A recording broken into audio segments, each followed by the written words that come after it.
এই স্বাধীন দেশের ফলাফল এখন নেও বাবা, নেও। মোর্শেদ ভাই, দেশের পরিস্থিতিটা কি হবে?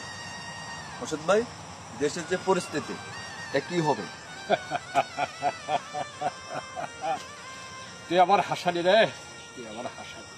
শোন, একদিন আমার বাবা আমার সামনে তার বন্ধুকে বলে, রণজিৎ, সেদিন এই দুই হাতে অস্ত্র নিয়ে যুদ্ধ করে এই দেশ স্বাধীন করেছিলাম, দুবেলা দুমুঠো ভাত খাওয়ার জন্য, শান্তিতে একটু ঘুমাবার জন্য, শান্তিতে বুক ফুলিয়ে এই দেশে হাঁটার জন্য, স্বাধীনভাবে হাঁটার জন্য, বসবাস করার জন্য।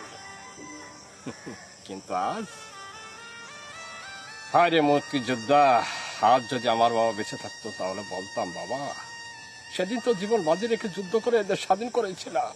আসো, বর্তমান পরিস্থিতিতে দেখো বাবা, প্রকাশ্যে ডাকাতি, খুন, লুটপাট, দর্শন, চাঁদাবাজি, আর এদেশের রাজনীতি তাল বাহানায় কত শিল্প কারখানা বন্ধ হয়ে গেছে, কত অসহায় মানুষ, কত মানুষ বেকার, তাদের পেটে ভাত নাই, তারা ক্ষুধার্ত, তারা ভাত চায়। আসো বাবা, আসো, তোমার এই দেশের ফলাফল নেও, সেই স্বাধীন দেশের ফলাফল এখন নেও বাবা, নেও।